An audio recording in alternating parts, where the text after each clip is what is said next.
Добро вечер во Топ тема. На Жешко столче вечерва во Топ тема е премиерот Оливер Спасовски. Добро вечер и добре дојдовте. Добро вечер, денеска е точно еден месец откако беше изгласана преодната влада. За овој еден месец се отворија многу прашања во јавноста, многу дилеми за досегашното функционирање на оваа преодна влада, но и што се треба да направи за да се спроведат фер избори. На сите овие прашања и со своји прашања вечерва со премиерот Оливер Спасовски ќе дебатираме со моите колеги Билјана Георгиевска, Миомир Серафиновиќ и Билјана Секуловска. Добро вечер. Добро вечер. И за вас. Господине Спасовски, ќе почнам од она што денеска е најактуелно, односно она што го покрена лидерот на вашата партија СДСМ, Зоран Заев, со изјавата дека парламентот, собранието нема да се распушти се додека не ги изгласа клучните закони, меѓу кои законот за јавно обвинителство, како и протоколот за НАТО, законот за одбрана и слични закони, бидејќи имало таков договор. Што значи тоа? Ќе има ли избори на 12 април? Видите, јас очекувам дека ќе има избори на 12 април, инаку ова не е прва и изјава и став во однос на прашањето поврзано со изборите, а се однесува на носењето на законските решенија кои што пред се значат напредок на државата, остварувањето на нашите национални интереси. Тука е носењето на законот за јавното обвинителство, законот за одбрана кој што исто така многу значаен не само за патот кон НАТО алијансата, туку значаен генерално за положбата на армијата, на луѓето во армијата и така натаму. И токму заради тоа сметам дека мораме да покажеме минимум национален консензус кога станува збор за овие прашања. Ние можеме да се расправаме, да дебатираме за теми кои што се чиста политика, партиите се тука да се надпреваруваат и прочем сега е изборен процес во кој што ќе може да ги спротивстават и концептите и програмите и така натаму, меѓутоа за овие прашања мислам дека треба да има минимум консензус. Ја очекувам дека сепак и политичките субјекти, пратениците во собранието ќе бидат навистина на висината на сопствената одговорност која што имаат и према граѓаните и спрема државата генерално, дека низ еден диалог ќе може да се постигне консензус во однос на носењето на овие законски решенија. Но никаков диалог нема, ниту работните групи се состануваат за законот, ниту прашање се влече да, што каков пресврт ќе се случи за една недела практично. Се разговара, значи и во парламентот и помеѓу пратениците и со политичките субјекти работат и групите денеска.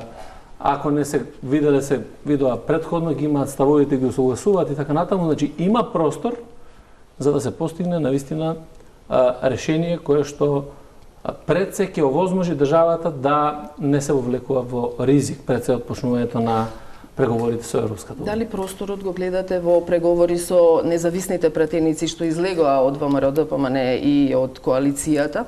Или се надевате и натаму на промена на ставот на пратениците од ВМРО-ДПМН кои цела година ги одбиваат сите верзии владини досега на нацрт? Видите, искрено јас се надевам на секој еден пратеник во собранието. Заради тоа што реков дека одговорноста за иднината на државата, за иднината на граѓаните на оваа држава лежи подеднакво кон сите. И нема значење тука дали е некој пратеник на парламентарното мнозинство или на парламентарната опозиција, или припаѓа на една или друга политичка партија, или е независен пратеник. Затоа реков дека тој минимум консензус кој што треба да го постигнеме национален, затоа што сакаме ние да ги постигнеме тие наши национални интереси, витални на кои што е поставена државата од независноста до денеска, а тоа е и членството во НАТО и во Европската унија, и затоа сметам дека преку диалог со сите пратеници треба да се дојде до решение кое што ќе овозможи мнозинство за носење на овие законски решенија. Идеално би било сите политички партии да преку своите забелешки кои што ги имаат, ги кажат и на основа на тоа да бидат донесени тие законски решенија. Лично, ако ме прашате, јас имам поголем скептицизам кон ВМРО-ДПМН. Од аспект на тоа дека партискиот, личниот интерес, бизнес интересот, криминалните интереси се пред се на прв план визави државните интереси за Велите, политичка партија. очекувам дека ќе има избори. Тоа значи дека не сте убеден, не тврдите дека ќе има, можеби и нема да има, како што ве разбрав. А На денеска 12 април. Да, на 12 април се некогаш мора да Може би Џафери вели, ако треба сам ќе предложам парламентот да се распушти на 12 февруари. Видите, јас токму така кажав, како што и цитирате. Јас очекувам дека ќе имаме избори на 12 април, Но не врз основа на тврдите. сите овие разговори Но кои што не ги имаме тврдите. денеска. Ставот дека мораме значајните прашања да ги затвориме пред да одиме на избори е исто став кој што е за респект, меѓутоа и став кој што е за еднината на оваа држава. Ако не се затворат, Ако не се затворат, тогаш ќе седнеме и ќе разговараме. Сметаме дека многу поважен е општиот интерес отколку нешто друго може да да се направиме. одложат А во изборите. однос на Џафери. тоа кој ќе даде предлог во собранието е ирелевантно. Дали ќе го даде еден пратеник, дали тоа ќе бидат група на пратеници и така натаму. Ќе го На крај- прескокнете Џафери. Кога вели дека ако треба сам ќе предложам парламентот да се распушти на Не, 12. напротив, сметам дека има право и тој и како председател на парламентот и како пратеник да предложи. Сакам да ви кажам, битно е одлуките за овие важни прашања да ги донесеме со консензус. Не е важно кој кого ќе надмудри во овој период, заради тоа што нема надмудрување. Верувајте, кога се работи за еднината на државата, кога се работи за остварување на виталните национални интереси, каде е тука можноста некој некого да надмудрува во политичка смисла? Огромна е Што- можноста. што Широко е очекувате? полето Не, на тоа е- надмудрување, тоа е особено во Македонија. Можноста А и за секаде во свет. надмудрување секогаш постои, меѓутоа не за вакви прашања. Ајде да се надмудруваме за други теми кои Што се надмудруваме чист за политички потешки. интерес. Какви ќе бидат последиците по очекуваниот датум за почеток на преговори? Дали ќе биде се одлука во март или подоцна, или во мај или подоцна? Доколку навистина не постигнете консензус, затоа што се досега што се случуваше води кон таков заклучок. Не, јас сум се уште Особено за се уште прашањето сум за СЈО. голем оптимист дека ние можеме да постигнеме консензус Оставате во и последен момент нешто да не се изненади. донесе законското решение и тоа и другите законски решенија кои што се важни за државата. Инаку, што може да донесе? Па ќе донесе најмалку разочарување, затоа што знаете што донесе одлуката во октомври. И тоа не е разочарување само за политичарите. Не разочарување само за пратениците, владата и така натаму. Генерално за граѓаните, затоа што за да ги оствариме овие два национални интереса, и членството во НАТО и во Европската унија, за тоа се работи постојано 28 години. И 28 години постојано сме во некаква транзиција, во реформи и така натаму. Сето тоа како цена го плаќаат граѓаните. Но Затоа е законот- многу важно заради граѓаните ова да го направи. Законот за јавно обвинителство не е услов, како Не, што законот за потенцира јавно- Европската Точно е. унија, но ќе влијае на Значи, законот за јавното донесувањето обвинителство на не е датум. услов и Па тоа го добро, кажа свесни и се каква е опозиција. Еврокомесарот за проширување, тоа го каже и председателот на Европскиот совет. Важно е да дадеме што е можно повеќе позитивни аргументи на луѓето кои што треба да одлучуваат за носењето на одлуката. Тоа е Европскиот совет. Што повеќе позитивни аргументи имаме во смисла на реформските процеси, на носење на одредени законски решенија кои што представуваат интерес не само кај домашната јавност, туку и кај меѓународната јавност, толку подобро е и за позицијата на Дали ВМРО Македонија. ДПМН е повеќе ризикува за да добие гласови ако го подржи или ако не го подржи законот за јавно обвинителство сега? Па видите, јас на крајот од кришата и многу не ми е важно што ќе добие или ќе изгуби ВМРО ДПМН. Што вие мислите? Јас исклучиво посакувам да добие Македонија и граѓаните на Македонија. А тоа што мислам е дека сега е моментот барем еднаш ВМРО ДПМН да покажува една државна свест дека нешто може да направи добро за државата. Инаку за такви калкулации, носење одлуки, ставови едни и други, ќе гласаме за да си подпишат смртна присуда, односно присуда за затворски казни. Па, Кој видете, може на тоа да се тоа е, надева? Да, тука се согласувам со вас. Концептите се сосема различни, односно мотивите за носењето на законското решение. Ако имате законско решение во кое што сите ние, политичките субјекти, експертската јавност, граѓаните и така натаму, посакуваат закон врз основа на кој што ќе може да имаме правда за секој во државата. И без разлика дали е на одредена позиција, дали е обичен граѓанин на државата, позадината на целото обструирање, би рекол, на носењето на законското решение е како предметите кои што се воделе во предистрага во специјалното јавно обвинителство со решение да бидат затворени. Тоа не е можно. И Затоа на не основа на треба тоа да се прашање не може да се надивате. донесе Тогаш дека компромис. ќе изгласаат закон Како? за се. Тогаш не треба да се надивате. Да имате алтернатива Не, опција Б. јас се надевам дека парламентот ќе го донесе законското решение.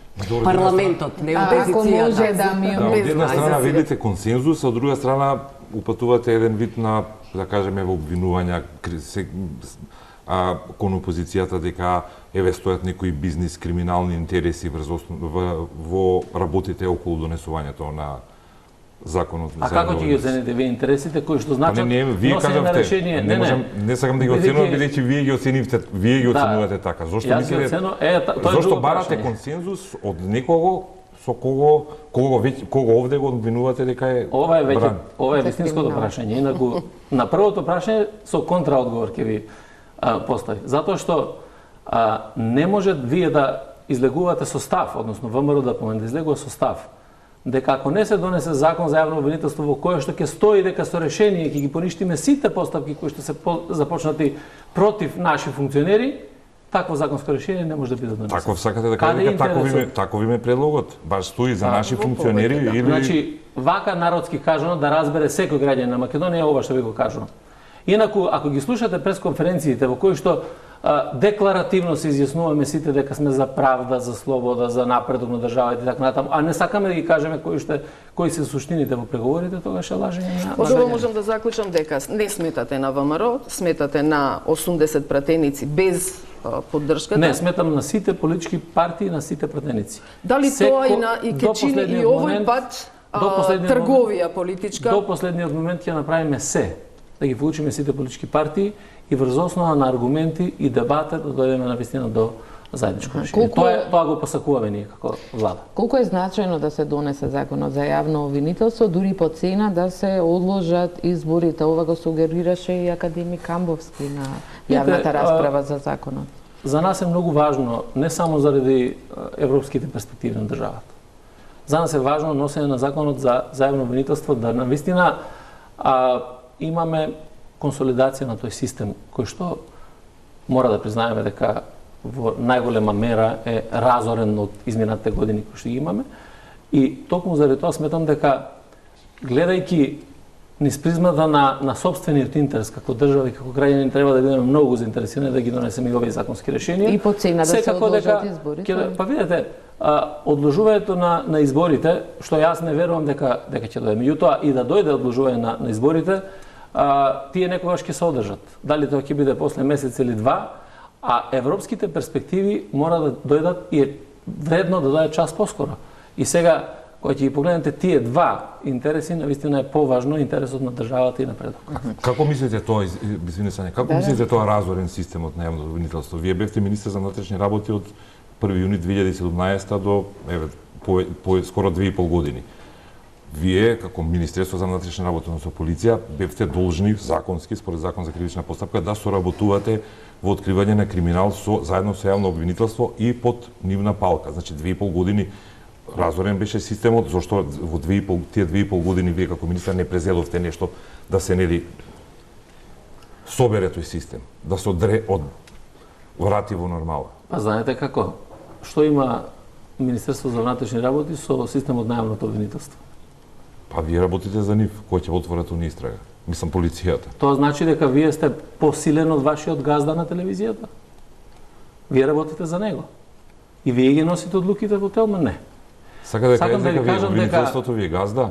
Сакам да ви кажам дека Тоа не ми е јасно и да ни кажете пример, еве според овој пример кажува сега ќе дека ви е кажам. разорен. Сега ќе ви кажам. Значи, сакам да ви кажам дека тој систем беше разорен во изминатите 11 години на режимот на Никола Груевски. И тој систем не се консолидира така едноставно и лесно. Ако ви кажам, еден пример.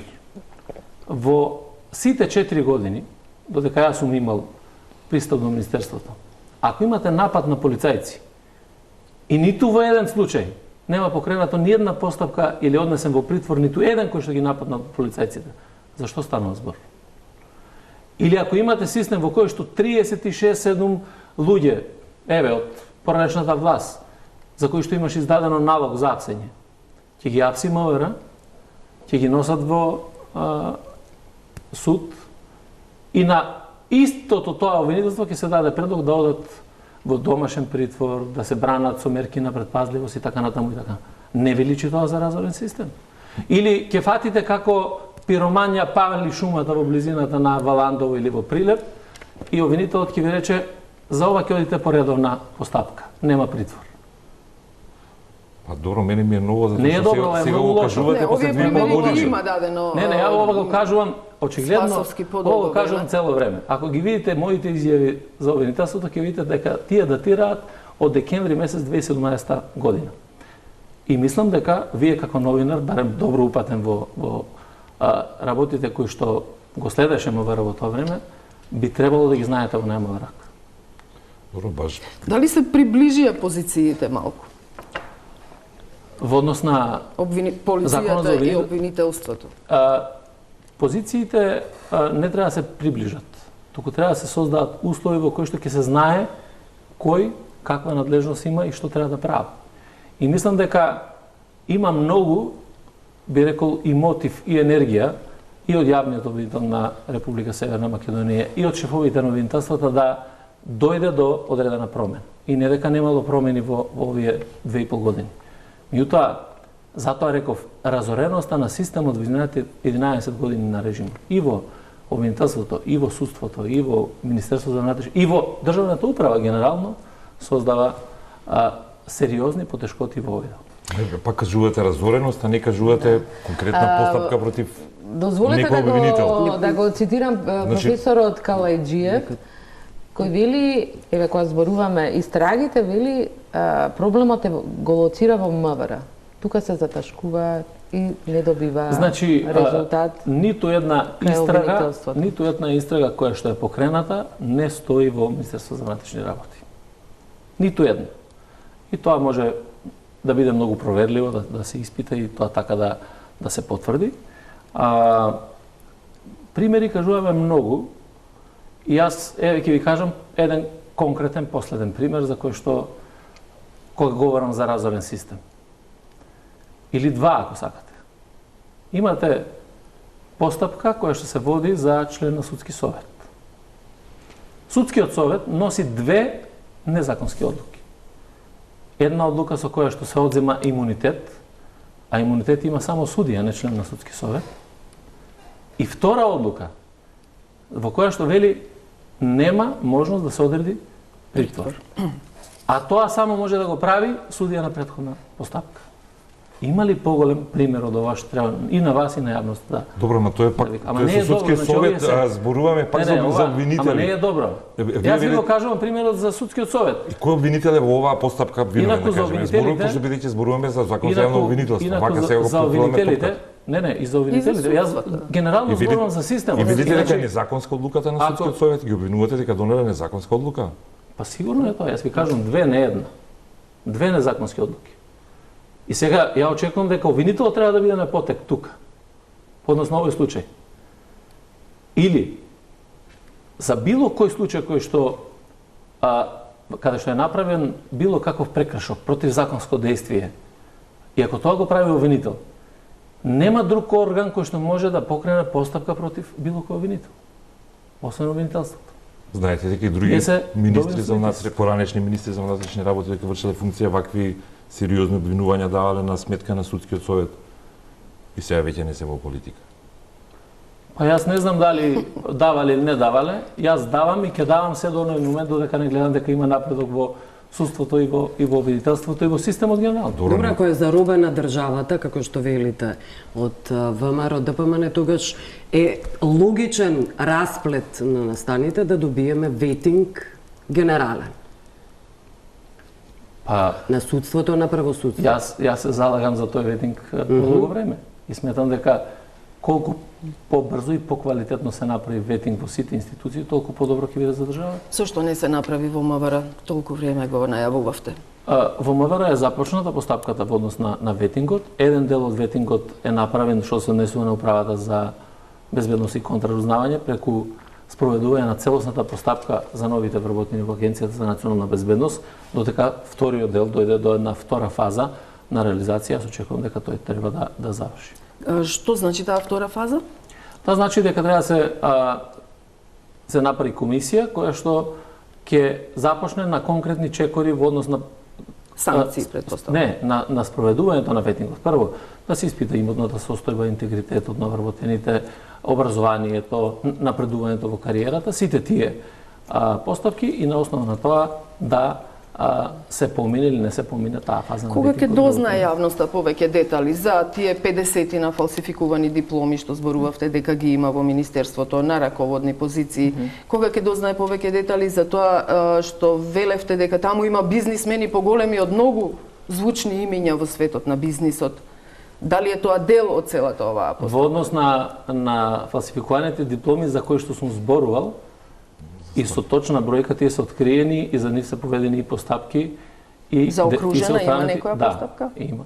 Одговараат Има за повеќе фалсификат? постапки. И одговараат и за фалсификување, има кривични пријави и во однос на работниот однос и така натаму. Меѓутоа, за сите други прашања поврзани со имотната состојба, секако дека треба и поопсежна анализа и повеќе време и во која што ќе се вклучат и повеќе институции. Ама нели треба, според она што сме го слушале, во сегашната констелација на односите на работите во проверка на имотната состојба, за која во моментот е задолжена само антикорупцијската комисија, би требало, имаше некоја бројка од 248 или 284 дена да се провери еден вработен. Не, тоа- И имаше понуда, односно олеснување за таа задача за ветинг, да се набави некој софтвер За кои немаат пари. за кои се нема пари, биле барани пари од европски фондови, меѓутоа од таму кажале тоа е ваша работа, вие треба да се инвестирате. Зошто не се инвестира во таков софтвер кој ќе би олеснил работата на комисиите за ветинг со едноставна брза проверка на тој имот. И втора работа, ланската промена на законот за спречување на корупција. Таму се извадено е од законот обврска за полициските службеници да поднесуваат имотни листови во натрешната контрола на МВР. Зошто тогаш ако се барат богаташи таму, како ќе се барат? Кога немаат ни обврска ништо да пријават. Знаете, прво, обврската за проверка на имот не има само Државната комисија за спречување на корупција. Таа сега Зборам за полициските службеници, бидејќи ви не, за сите зборам, и за полициските, и за неполициските, и за граѓаните генерално, исклучиво обврската за проверка на потекло на имот во има управата за јавни приходи. Не Државната комисија за спречување на корупција. Државната комисија за спречување на корупција го зборуваме за проверува постапка во имотот. ветинг, за не за функционери. постапка во ветинг, а не за Не ги мешате постапка работите, полека. не за постапка во даночна ова е даночна зборување процедура. само да се каже нешто. Значи, ве молам, Државната комисија за спречување на корупција ги припира сите податоци и отвара можност да спроведува постапка за проверка на имотот. Дали тоа јас како функционер што сум го пријавил е можно, дали е реално или можеби е нешто злоупотребено. Дека е добро да се има таков софтвер, не само во Државната изборна комисија и во државата, и да се скрати процедурата временска за да не поминува ни сите тие институции посебно, за да се трошат толку денови време за проверка на една личност, тоа е нешто што навистина државата треба да го има како софтвер, како алатка, да помогне на сите институции за потеклото на имот. Така да, и во однос на ветингот кој што ќе се спроведува, тоа значи дека и МВР ќе може, односно комисијата за ветинг, дали ќе биде таа внатрешна или надворешна, да искористи таа алатка и преку сите тие институции да дојде до проверка на имотната состојба. А зошто е укината одредбата да полициските службеници да пријавуваат И промена? јас истото прашање го поставив. Па добро, пред некој време. пратениците гласат се, не верувам дека пратениците не знаеле зашо гласат. Бил донесен законот така, Кој го јас реков кој го дека е бараше тоа, тоа? дека е тоа, мислам дека е превид повеќе направен заради тоа што веднаш после носењето на законското решение јас го согледав и кажав за таа работа и сметав дека не правиме чекор напред. Затоа што веќе во МВР постоеше можност, односно обврска сите вработени да ја пријават имотната состојба на оддел за внатрешна А контрола. знаете ли дека никогаш на никого не му бил проверен, и покрај тоа што нели носеле листови со имотна состојба, никогаш на никого не му бил проверен имот. Дали му се зголемил, дали му се намалил. Дека стојат во 4 или 6 сефа, не знам како се во внатрешната контрола. Зошто таа постапка до менувањето на законот барем не е направена, да се извлече барем 10 досиеа од определени полицајци па да се видат. Да кажеме, Видете, јас овде разговараме за проверка на имотот за сите, не само за полициските службеници. Чи тоа кој ќе треба, сега ќе увикнете министар за внатрешни работи и ќе ви одговара за Министерство за внатрешни работи. Јас додека бев одговарав како министар за внатрешни работи. Јас зборувам сега генерално за потекло на имот. Во државата потекло на имот се правеше. Ама знаете на кого? Само на тие што беа противници на режим. И можам да ви набројам сега еден куп на луѓе на кои што им правеа. Зборуваме за минатата влада. Кога зборуваме за ветингот, го споменавте актуелниот технички министер Најче Чулев. Тој треба да го спроведе, да го продолжи, дали е запрем ветингот. Видете, со оглед на тоа дека посакувам, одржува пресконференции во кои упатува обвинувања. И јас посакувам сите постапки кои што се започнати да се спроведуваат. Не само во МВР, генерално во сите институции, за да не стојат работите. Треба да се движат работите во институциите, не заради тоа што имаме сега влада преодна пред изборите или изборен процес и дајте сега се ќе стагнираме. Напротив, сметам дека колку повеќе динамика се дава на процесите, јас посакувам приоритет да биде во секој од министерствата, па и во внатрешни работи да продолжат сите тие постапки. Еден од приоритетите за кој постојано се зборува е функционална администрација, севкупно гледам дека сакате сега да зборувате не само за министерството, воопшто за целата администрација. Јас ќе ви го цитирам господинот Никола Бертолини, со кого имав прилика да разговарам пред неколку недели, кој вели дека во оваа земја нема јасна линија на команда на управување, па трчаме ние наоколу, тој смета за себе, за својата делегација, кога станува збор за договарање за употреба на европските пари, европските фондови за Македонија. И да го скратам, цитатот вели ова е држава со нефункционална администрација, нефункционална држава затоа што не можат да се реализираат проектите поради вакви забуни. Вели има 130 милиони евра инвестирани, неискористени со години за железничката инфраструктура од Скопје до Софија. Го наведува само како пример, вели недостигаат некакви договори меѓу институциите, кој ќе има каква улога, се расправаат, не можат да се согласат и целиот проект за доцни барем, можеби не стои сосема. Значи ништо не се стави. Ова е само еден пример со кој тој сакаше да ја отслика нефункционалноста на администрацијата. Како го гледате, како го толкувате, дали бил лошо расположен, ке речете тој ден или се согласувате? Не, апсолутно сметам дека има голема вистина и во тоа што е кажано и тоа е општа констатација и кај граѓаните. Ако разговараме со било кој човек во државата, ќе ви каже дека навистина има проблеми во функционирањето на администрацијата, во стварувањето на своите права кои што ги имат и така, од различни аспекти. Сега не е од еден аспект, да речеме, на искористување на финансиските средства внатре во институциите и така натаму, туку генерално во работењето на администрацијата. Сметам дека тука треба да се направат и сериозни реформи во кои што таа професионализација во администрацијата ќе дојде до израз. Ама постојано се зборува треба, нели? Да, и се преземаат конкретни чекори сега. Знаете дека и Министерството за информатичко општество и администрација покрена низа на активности кои што се однесуваат на спроведување на тие реформи.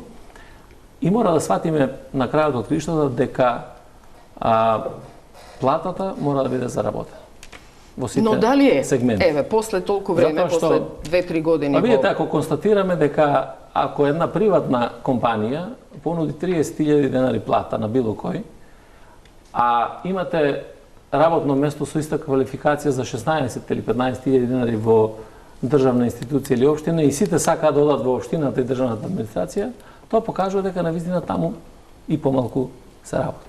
Не се толку ниски тоа во плати. старт е лош за работа. Тоа во старт е лош знак.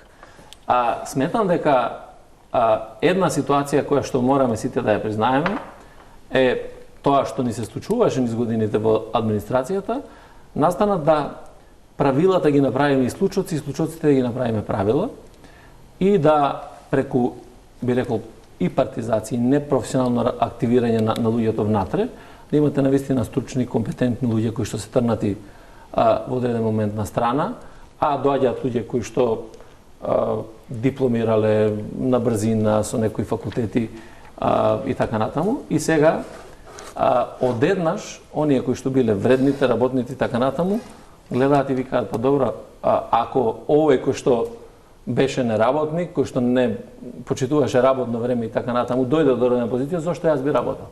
И ако сите во администрацијата до еден постапуваме на тој начин, тогаш се доведуваме во една ваква ситуација, да немаме луѓе кои што навистина ќе бидат посветени на работење. Што беше тешко да се воведе она што фали се ветува, системот на преизол, на оценка, еднаш годишно, доколку човек си ја заработил платата, може да напредува и да работи така натаму. Системот на оценка постои и тој се реализира и се спроведува.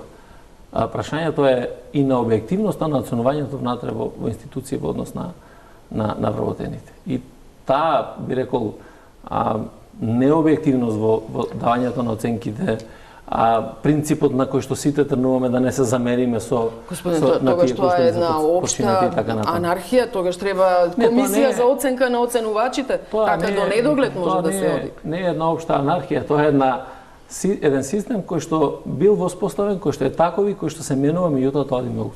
Кога сме кај администрацијата и вработувањата, опозицијата ве обвинува за вработувања во предизборниот период од партиски, популистички цели. Има ли вработувања во владата, дури сте вие технички премиер?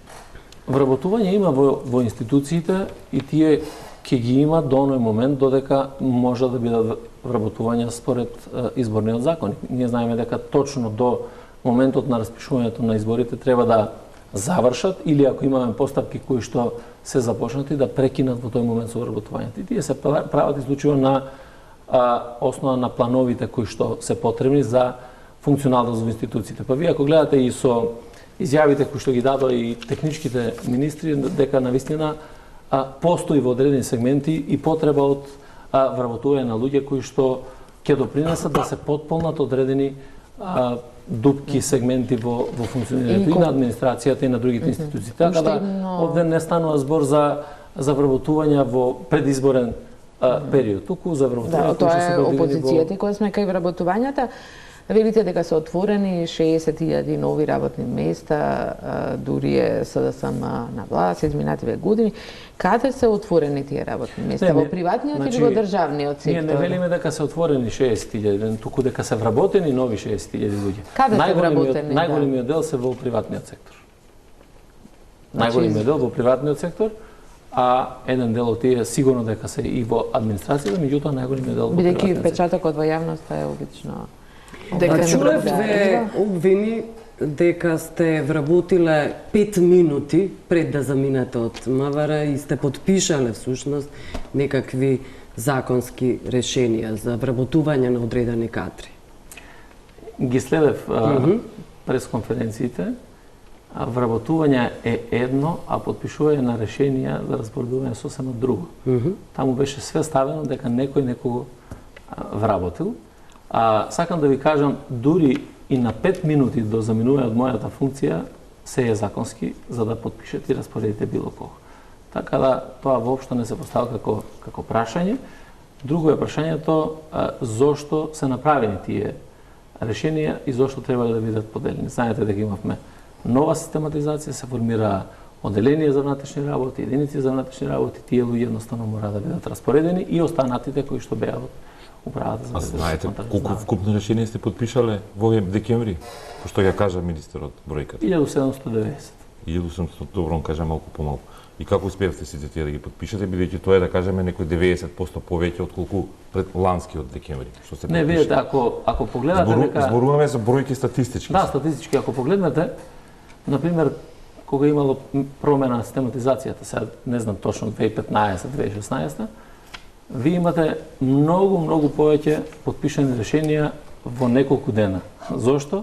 Заради тоа што морале да бидат поделени нови решенија по систематизација. Колку луѓе работат во МВР? Сега вака тоа е класифициран податок и тој не се изнесува во јавност.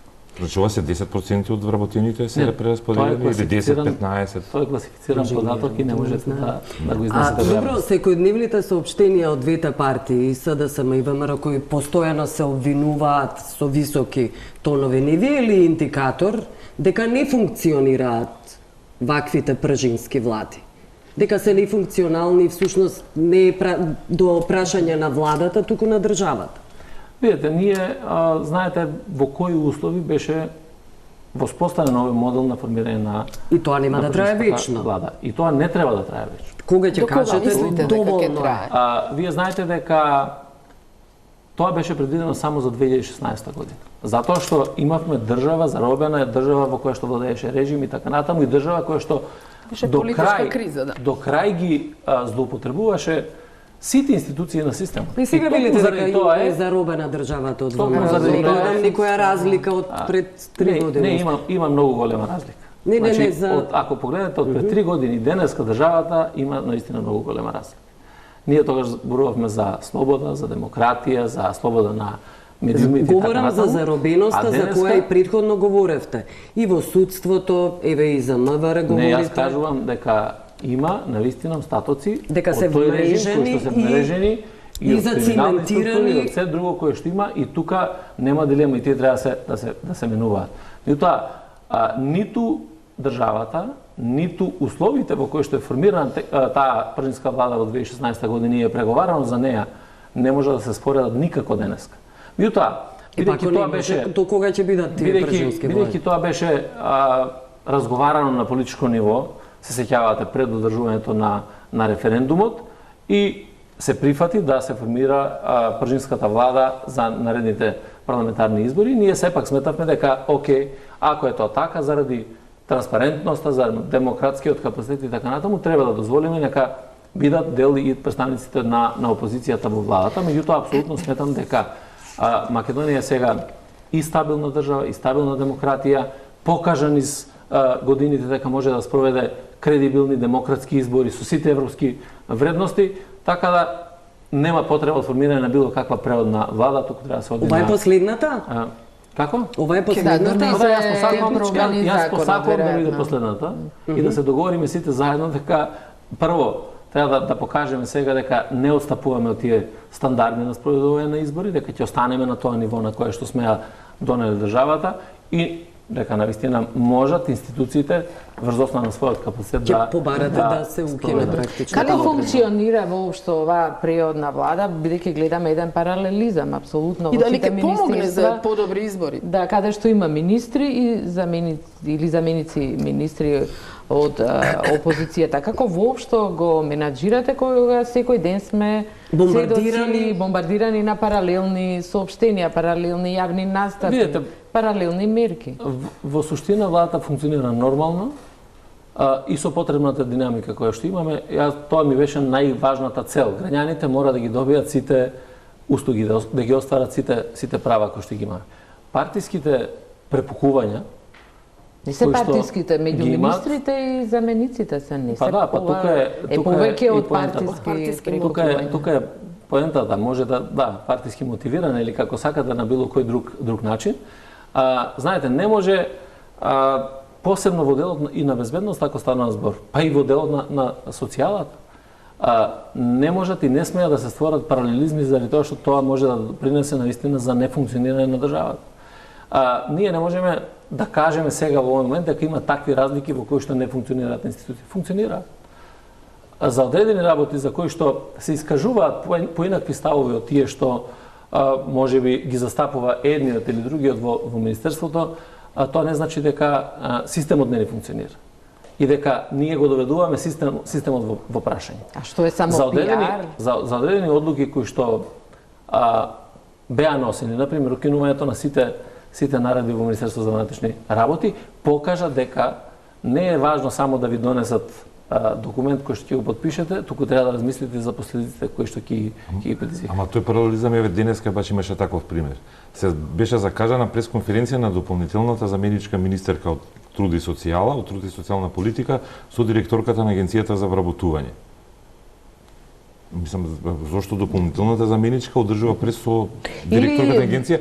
Впрочем, после половина час беше откажана таа пресконференција. Што се случува таму? И не е прво да се Во закаже неделата промовиравте конференција. вие заедно со заменичката на Министерството за труд и социјала, со директорката за вработување, стратегија за вработување за 2020 година, без министерката за труд и социјала. Видите, тоа е Значи дури и вие со Не, тоа е многу нормално. Вашите. Тоа е многу нормално, не со нашите. Зошто е Или со нормално вашите. да Многу биде нормално. заменичката, а не Заради тоа што министерката? ако имате министер кој што вели јас не верувам во политиките кои што сака да ги спроведе оваа влада, како ќе дојде таа министерка да обясни на граѓаните дека планот кој што го нуди владата и план кој што дава резултати дека е добар и дека треба да биде реализиран? Значи, тоа е лицемерие. И во тој дел сметам дека и пресконференциите, изнесувањето на ставовите, ништо тоа не е лошо. Вие повикавте на таа пресконференција или само ја повикавте на таа пресконференција Не, или јас сметав дека не треба да биде човек кој што не верува во тие политики. Значи не е имало ни покана. Со голема недоверба функционира очигледно Зошто во одредени би министри. дошол било кој министер кој што не верува во И во уште политика? еден паралелизам, дуализам, веќе не знам како да го наречам. Имавме случај минатата недела јавна соба како го нарековме.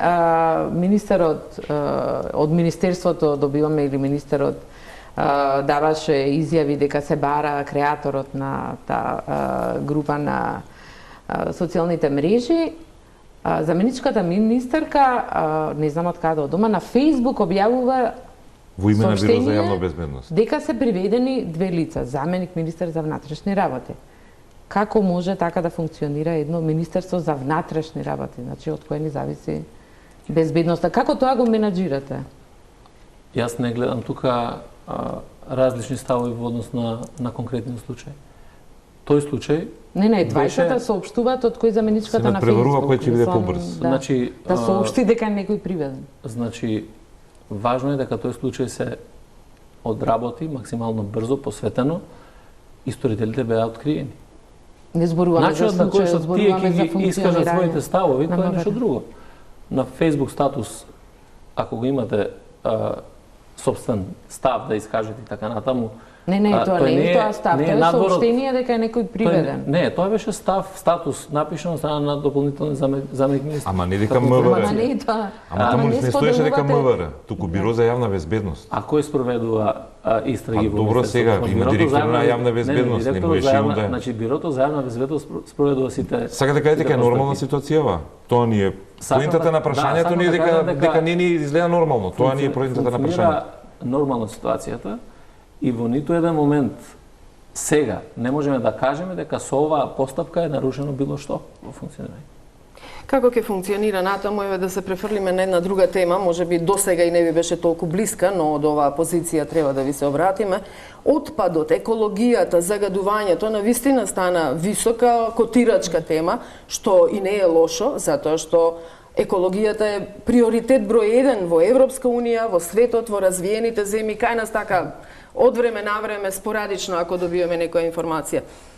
Излегува од локални рамки, што е добро, но и новинарите, и невладините организации добиваме тек тук и детали и информации кои едва и можеме да ги составиме во една слика. Што се случува вас како граѓанин? Дали ви е сосема јасно што се случува? Што се увезува? Што се согорува? Кој согорува? Каков закон е потребен? Зошто имаше пречки во носењето на законот што го предложи Дом за контролирано увезување на отпад од странство и така натаму? Прво да ви кажам дека сум пресреќен што почнавме конечно да разговараме за нормални теми, меѓу кои за загадување. Ова е најненормалната, ама добро. Не, Ова е тоа актуелна тема. Затоа што Ова е видите, ургентна и многу алармантна ненормално тема. е да разговарате за безбедноста на државата, да разговарате за немање на слободи, на демократии, за режими и Ќе така натаму. разговараме и за Груевски, Ама- за бегството. Ама сосема нормално е да разговараме за економијата, да разговараме веќе за нормални теми, кај што секаде се разговарат во нормални држави. И прашањето на екологијата исто така. Значи, тоа не е прашање кое што можеме да го решиме од денеска за утре. Или да земеме сет на мерки кои што од денеска за утре ќе ги дадат ефекти. Не, не Меѓутоа, очекуваме таква брзина, ама барем дека појасна има- слика. Да, дека има план и дека владата почна да постапува по тој план, да го содаде и да постапува, тоа е факт. И затоа преземаме многу мерки, низа на мерки кои што треба да допринесат во делот на заштита на животната Зошто тогаш средина. СДСМ се спротивстави да го поддржи законот на Дом? Законот кој што е поднесен во собранието не е за контрола на За отпадот. намалување, Туку е, за тоа е за забрана, укинување на тоа е за увоз забрана на на отпад увоз како на отпад за горење. енергенс. за горење. За регенција. Да. Конечно да се воспостави ЕДФ, контрола отпадот, на да. увозот. Не, контролата е една работа. Забраната за увоз е сосема друга работа. Бидејќи немаме никаква контрола, Затоа што- најдобро да го забраниш за да нема И Не, самите предлагачи Не, велат овие се на одредено не е тоа време. така. Овие се паушални оценки дека нема никаква контрола. Значи, редовни контроли се прават, за тоа постојат и податоци во Министерството за животна средина, и пред некој ден имате контрола која што е пратена сега и тоа во референтна лабораторија надвор од државата и така натаму. Значи, без разлика на тоа, јас ја разбирам перцепцијата и ова што сите зборуваме, нели, како граѓани го гледаме од страна во однос на темиве кои што се пласираат во дело. Па имаме кампања во која што едните викаат се внесува многу опасен отпад во државата. Тоа ги создава проблемите со загадувањето. Од друга страна, некој ќе рече, тоа го има заради тоа што имаме премногу возила стари кои што не се контролираат и така натаму, и тоа создава проблеми. Па не знам други некои Токму затоа што едно по едно доаѓаат тоа, информациите, но не се создава јасна слика, особено не за увозот на отпад. Дознавме дека има лица инволвирани во меѓународна трговија. Важно е да видиме кои ќе бидат резултатите еве од таа референтна лабораторија во Естонија во однос на внесувањето на овој отпад, да видиме каков е тој. Дали ги исполнува критериумите и стандардите кои што се при увозот да ги имат тоа што е практично дадено во дозволата, и на основа на тоа треба да бидеме подготвени дека Македонија има и одредени меѓународни конвенции кои што ги има ратификувани. Да, меѓутоа не било точно дека нема... не смее да увезува, односно ако престане да увезува, дека нема да смее да извесува. Барем така велат од дом, дека Базелската конвенција не наметнува таков реципроцитет. Ако ние забраниме да имаме увоз, дека не може да се направи и извоз. Не е тоа така. Го тврдеше господин Макрадули, но не изгледа така. Ова го кажуваме дека почитувањето на меѓународните конвенции кои што значат државите и да увезуваат и да извезуваат отпад, ние сме се одврзале тоа да го правиме. И сега знаете, ние имаме ситуација во која што еве се чисти линданот од охис, не знам, хлор и други субстанции кои што се носат во Швајцарија и така натаму, мислам дека многу повеќе треба да се прави и во делот на јавната кампања во однос на загадувањето, за да имаме јасна представа, граѓаните да имат јасна представа и перцепција за тоа што се прави. Да, но тоа е дел, ние прашуваме што очекуваме од државата. Инаку Устија, само да ви кажам, од менеджментот на Устија ми одговори дека ова е прв пат како се врши контрола, а они се единствена фабрика која користи РДФ отпад во агенција. Исто така и директорот на царината и од министерот за животна средина кажа дека ова е прв пат за да се врши таква контрола, бидејќи ние немаме референтна лабораторија, дали е скапо, дали е не знам што, а меѓутоа ова е прв пат да се направи таква контрола. А луѓето беа незадоволни заради тоа, особено граѓанскиот сектор, заради тоа што нема информации, нема доверба во контролните механизми на државата. Ако имате контролни механизми, зашто не сте ги користеле до сега? Контролните механизми кои што се внесуваат за вршење на инспекцијски надзор, за дозволите за увоз и така натаму, да. Ние прашањето овде за анализа на отпадот да го направиме. И затоа сега сметам дека и тоа треба да се прави почесто и порано. Ако правевме, односно државата прави, не само сега и порано, имаме отпад кој што е увезен најмногу 2014-2015 година. Ако имало анализа кои што се правени и покажат тие резултати пред граѓаните дека навистина тој отпад кој што е внесен во Македонија не е опасен отпад кој што ја нарушува го нарушува балансот на животната средина, тогаш верувам дека нема да има ниту такви реакции кај граѓаните. И тука токму заради тоа треба да ги видиме кои се анализите што ќе покажат тие, дали имаме оправдан напад кон оние кои што го увезуваат тој отпад, иако е дозволено, или пак може би се прават одредени манипулации. Како и да е, сето тоа може да се покаже. Во секој случај очекуваме контролите да продолжат, ако почнале баш сега, иако за тоа има законски услови. Јас очекувам дека за неколку дена и ќе ја добиеме анализата од Естонија и ќе можеме точно да видиме што е тоа. Тука ќе направиме куса пауза за реклами и се враќаме на дебатата.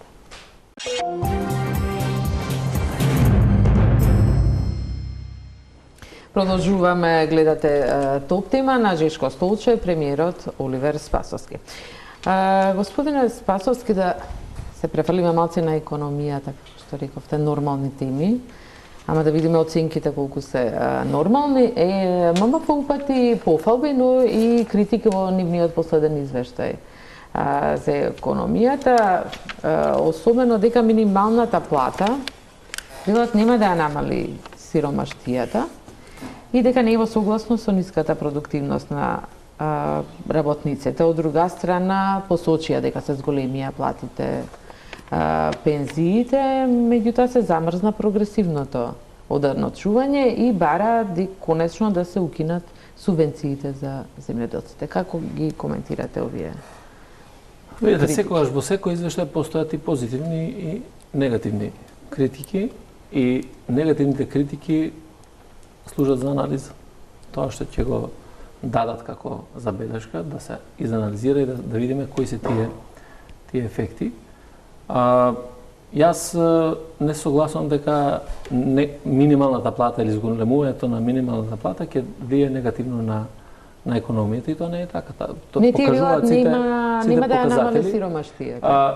И ќе ја намали сиромаштијата, сигурно, дека не може за 8.060 денари минимална плата во 2017 година да биде исто што и 14.500 денари минимална плата сега. И ако отидете да разговарате со вработени во текстилната индустрија, во кожарската и така натаму, ќе видите дека навистина тоа е потребно. Тоа го зголемува и мотивацијата, продуктивноста на работниците. Извештаите дека некои од работниците се принудени да ги вратат парите.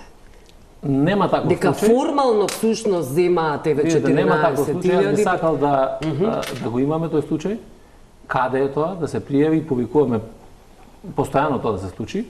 Знаете дека пред недела дена, односно пред две, одржавме седница и во Штип, разговаравме таму и со Удруженијето на работниците Гласен текстилец, кој што укажа исто така дека има постојано дојави дека некои од предпријатијата, фирмите и така натаму, меѓутоа Издруженијето овди прават контроли заедно со трудовиот инспекторат, секаде каде што има било каков случај на злоупотребата на овие права, работниците треба без сомнение да пријават. Меѓутоа, мислам дека како да пријават кога немаат, практично не им се почитуваат сигурно правата, тоа сигурно ви го кажали од Гласен текстилец, никој па не, не од Гласен текстилец баш тоа го разговаравме дека работат во сабота, тоа не им се плаќа, во најголемиот ништо дел не се од плаќа. случаевите сега зборуваме за минимална плата.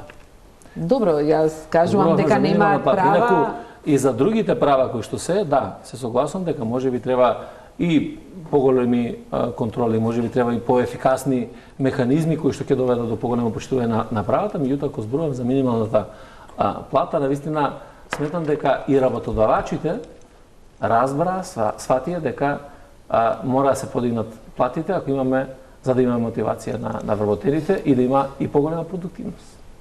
Сигурно сте дека сватија, ја мислам дека имаше и тука критики видите, дека им ја отежнувате работата со знаете, секогаш ќе има критики. Тој што треба да даде повеќе на работниците, секогаш ќе има одредени забелешки, приговори на основата. Што ги враќаат и К15, во ситуации кога гледате дека работниците веќе нема да работат за 8 или за 9.000 и го ставате во ризик сопствениот бизнис заради тоа што не можете да најдете работници, тогаш и платите мора да растат. Во одредени сегменти има многу зголемување на платите, не заради било каква мерка или закон во државата, туку заради тоа што сватија работодавачите дека мора да ги зголемат платите за да тие категории на работници или се иселуваат луѓето. Па и иселување на луѓето има, да. Меѓутоа имате и луѓе кои што заминуваат од една компанија во друга заради тоа што другата нуди подобри услови за работа, поголеми плати. За надвор од државата, не од надвор. А како ќе ги натерате од јавниот да одат во приватен сектор? И самите споменавте дека избираат да работат во администрација наместо па видите, за поголема плата затоа во и тие анализи кои што се прават во Министерство за информатичко општество и во однос на разговорите кои што се прават и со синдикатите и така натаму, пред се сметаме дека условите за работа треба да бидат на едно повисоко ниво за да можат луѓето да преминуваат од приватниот од јавниот во приватниот сектор. И има и луѓе кои што знам и примери кои што заминувале дури од вработување во општина, во администрација, во некои предпријатија јавни и така натаму, ќе се понуди подобра плата, подобри услови за работење, поголема заработувачка во текот на месецот и одлучува дека е подобро да работат таму отколку да бидат во администрацијата. Добро, тоа иселување може да се спречи или одлив, така наречен одлив и во странство и во приватните, еве сега за здравствените работници ако ги земеме да говориме и во странство, значи и во приватните како Систина на пример, нели? Огромен број на доктори и болнички персонал замина. Доколку се дозволи дополнителна дејност на тие здравствени работници? Доколку се врати можноста, знаете, вие постојаше, можност па имаше се со укина. имаше таква можност. Да. ние сметавме дека мора да направиме се за да дое прво до зголемување на платите во јавното здравство. Затоа што ниските плати и условите за работа се сосема поразлични отколку било каде во приватните болници или пак некаде во другите држави.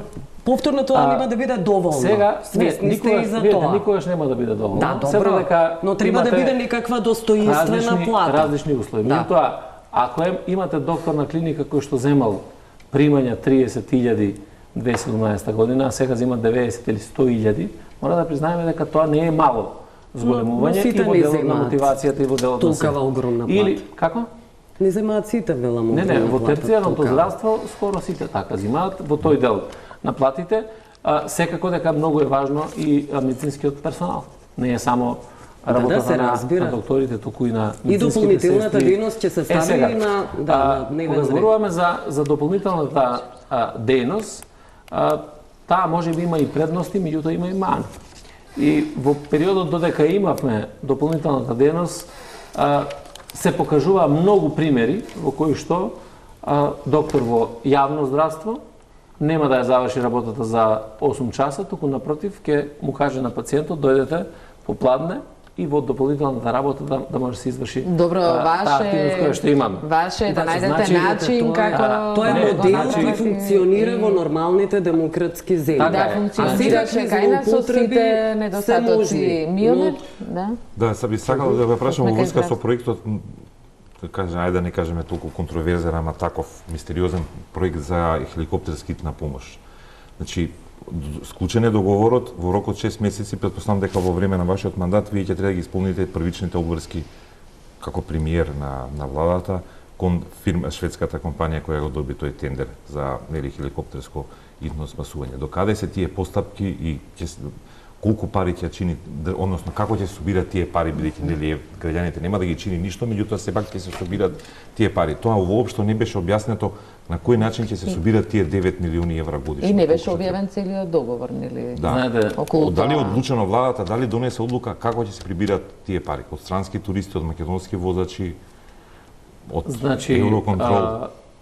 проектот кој што беше презентиран и се со цел да имаме подобри услови во делот на медицинскиот транспорт, меѓутоа и за делот на заштита и спасување, е да се случи договорот токму заради тоа што државата нема обврска која што ќе ја чини дополнително финански средства ниту државата, ниту граѓаните. И ниту една од институциите, јас сега гледам се поставуваат прашања што треба МВР да даде како ресурс или што треба Министерството за одбрана да даде како ресурс Пилотите на концесионерот и така натаму, се со цел да успее тоа. Не, тоа е работа на договорниот орган. И тој треба условите од договорот да ги исполни и да ја даде услугата на државата. Нели МВР вршеше такви операции, односно хеликоптерската единица на МВР. Да, во услови кога немаше кој друг тоа да го прави, го правеше МВР. И И почна тоа дури што беше задача и обврска на МВР и тоа што не е задача и обврска на МВР. почна и постапка за Затоа што работа на нови имавме- хеликоптери или Затоа што имавме ние хеликоптерска единица, има обучени лица, стручен кадар кој што може да се справи со одредени состојби и сметавме дека во случај на било каква несреќа, во случај на било каков проблем, вие знаете дека и за здравствени потреби, и за не знам одредени случаи кои што се случува на територијата на Република Северна Македонија, секогаш и во секој момент постапувало Министерството за внатрешни работи. Ќе го прашањето со објавите мрежите ли договорот за хеликоптерите? Како СДСМ, како опозиција, најчесто критикувавте зашто не беа објавувани договорите за странски инвестиции. Еве, ова е една. Јас Таква договорот не е објавен. Јас во моментот не знам дали има некоја одредба која што спречува објавување на таков договор.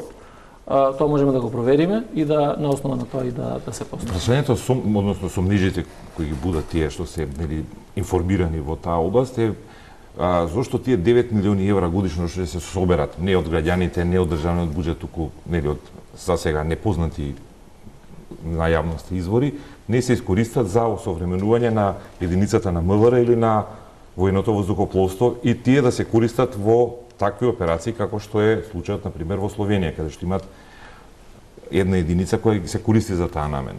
Видите, Значи, ако 9 милиони евра, тоа значи дека за 3 години имаме 2 нови хеликоптери најсовремени, најдобри. да, тоа ќе е така ако ги давате парите од граѓаните или од буџетот на државата.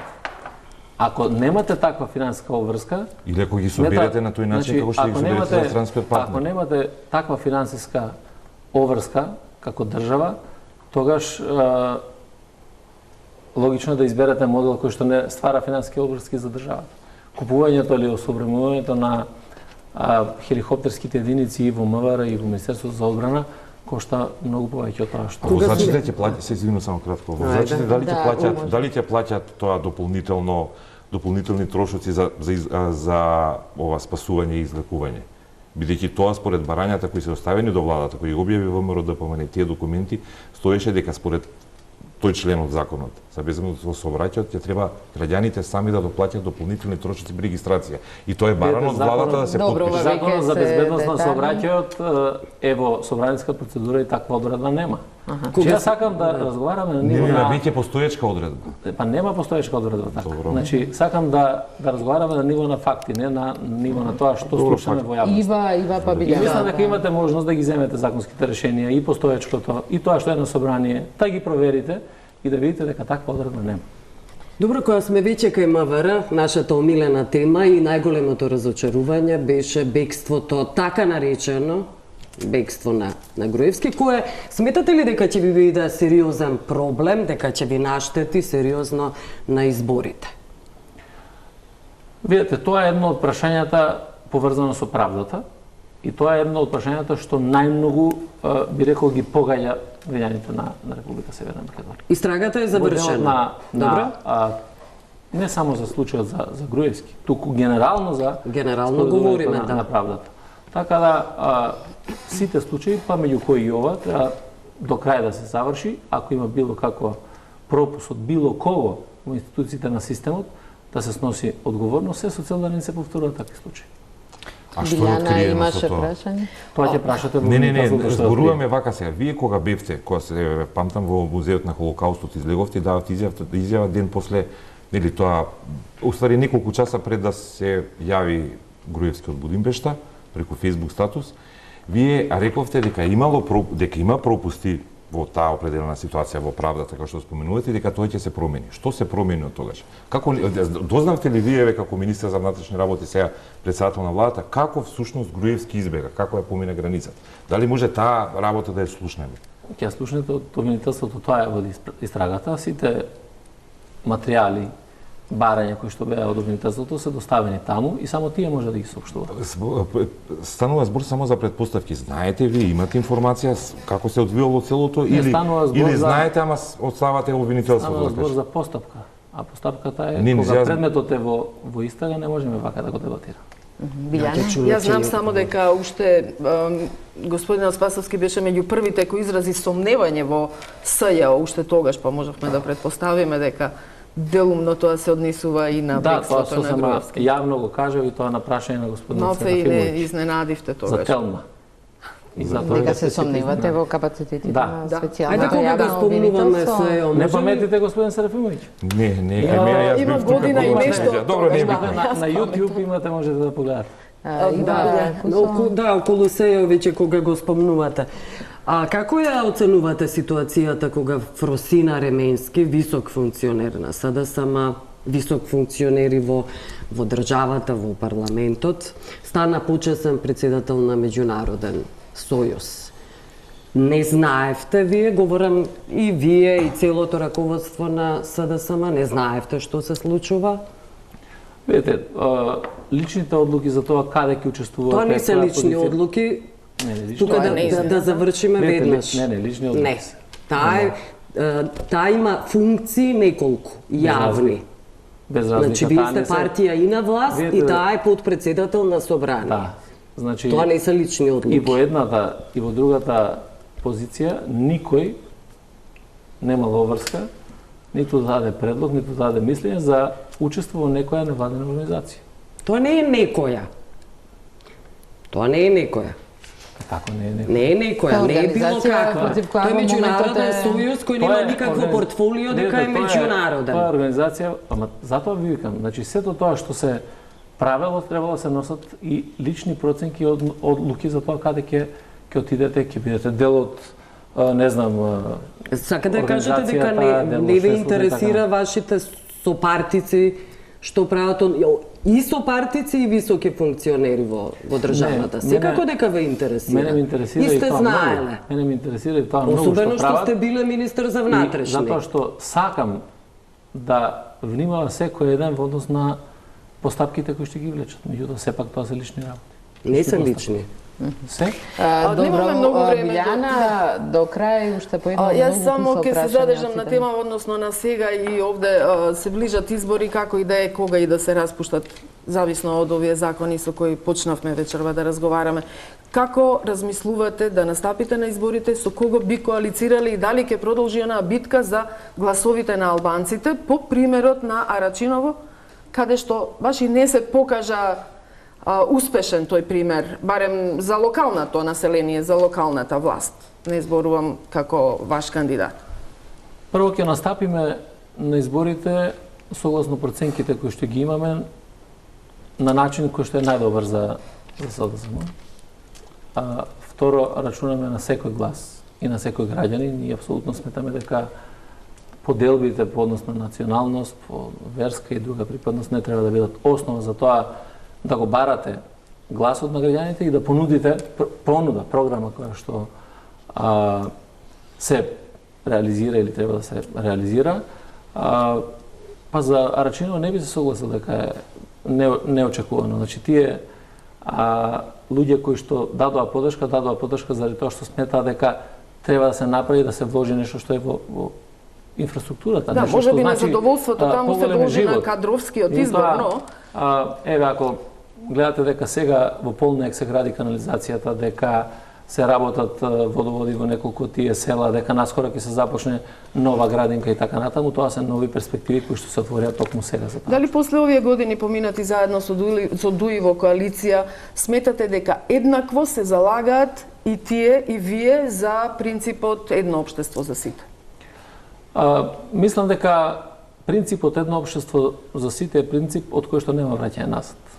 И веќе тие националистички реторики, повикувања на историјата, на минатото и така натаму не се нешто што се прифатливо за граѓаните. Напротив, сметам дека што е можно поголемо единство, што е можно поголема солидарност, што е можно поголема слога помеѓу граѓаните, градењето на државата како место за сите, укажува на важност за секој граѓанин без разлика каде живее, стварање на еднакви услови и можности за секој граѓанин, тоа треба да биде приоритет. За нас е исклучиво тоа приоритет и така постапувавме во видео. Германскиот амбасадор минатата недела на 2 пати кажа дека сега имаме техничка влада, чиј мандат е да спроведе демократски, слободни и фер избори, ама не и кампањи. Политичарите да не се однесуваат како државата да не им припаѓа на граѓаните, туку на партиите кои ги представуваат. Кој е вашиот коментар на Јас се согласувам со ставот апсолутно дека бидејќи дека не водите кампања. Ова влада е една од задачите има да има фер и демократски избори, да ги спроведе. Меѓутоа, ништо помалку не е задачата да продолжи во континуитет работата на институциите и да возможат да функционира нормално државата во секој еден сегмент.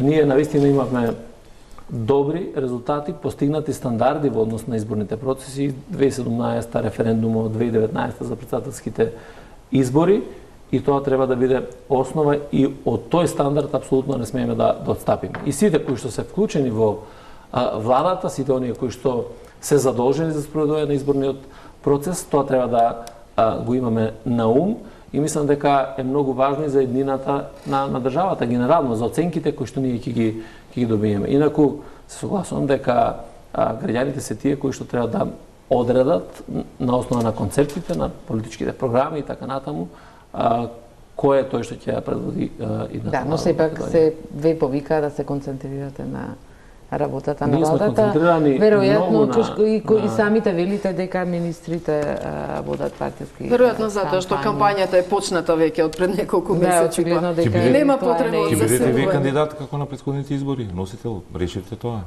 Тоа ќе започна постапката во партијата пред неколку дена. Додека не заврши постапката, никој не може да каже дали ќе биде кандидат и тоа не е важно. Има ли шанси предизборна коалиција? Важно е да бидеме добри и успешни сите, а не поединците.